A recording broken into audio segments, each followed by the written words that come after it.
"Welcome, everyone," says Mrs. Quinnell when all of us are seated around the table. All of us is only 4 people. The class is even smaller than DJ said it would be. To my surprise, there's no loud in-your-face bell here to signal that class has begun. I guess people at the wooden barn are so fragile that ringing a bell could send them over the edge.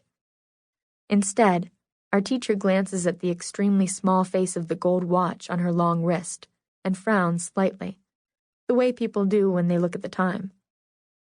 Mrs. Quinnell is like someone's elegant, graceful grandmother, with hair the color of faded snow, swept back off her face. She must be in her late 70s.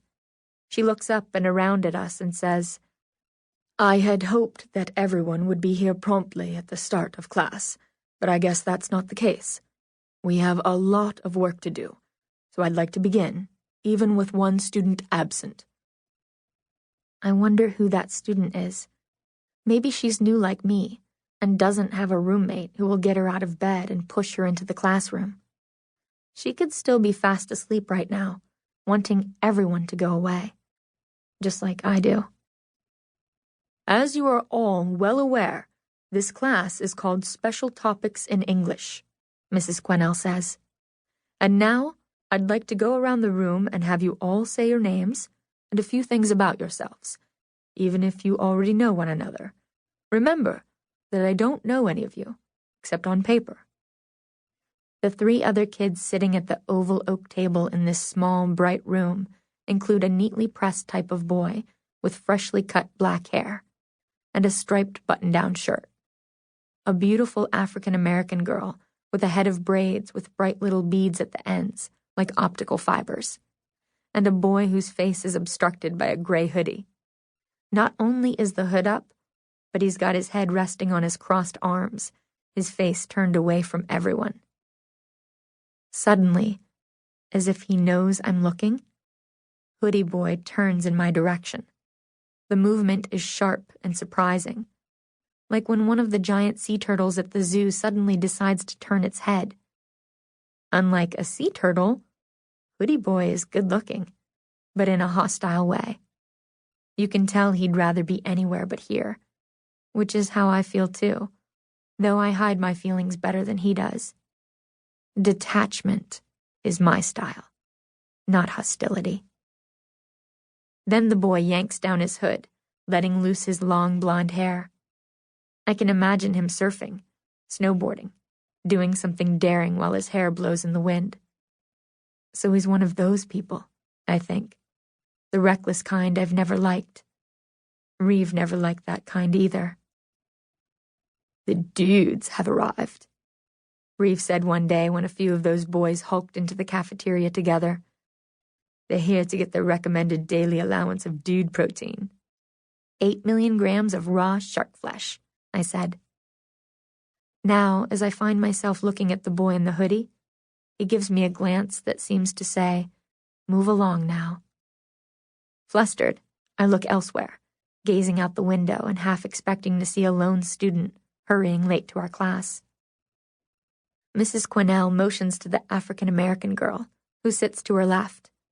She's the kind of girl who, when she walks down the street in a city, people from modeling agencies probably come up to her and hand her their business card saying, "Call me anytime." She sits up straight in her chair with the best posture I've ever seen on a creature that isn't a seahorse. "Why don't we begin here?" says our teacher. "Okay," says the girl after an uncomfortable pause. "I'm Sierra Stokes." She stops, as though we have all the information we need. Mrs. Quinnell says, "Can you say a little more?" "I'm from Washington, D.C. I've been at the wooden barn since last spring. Before that," Sierra adds in a slightly stiff voice, "I was out of school for a while. That's all, I guess." "Thank you," says Mrs. Quinnell, and then she nods to the serious-looking boy. He has one of those square, masculine heads that have probably been square and masculine since he first emerged from his mom's birth canal. "I'm Mark Sonnenfeld," he says, and I think, debate team, possibly captain, I'm from Newton, Massachusetts, he continues, and I live with my sister and my mom. I was president of the student council, also captain of the debate team. Yes! But then everything got kind of horrible, and I don't really know what I'm into anymore. He pauses, then says, I guess that's all. Thank you, Mark, says Mrs. Quinnell. She turns to the blonde boy in the hoodie and says, All right, why don't you introduce yourself next? His silence goes on so long that it seems rude, as if maybe he were pretending he didn't hear her. Then finally, he speaks in a voice so soft and flat that I can't even hear it across the table. Mrs. Quinnell says, One voice? That's all we're given. No one has any idea what this means, but she seems content to let us remain confused and wait.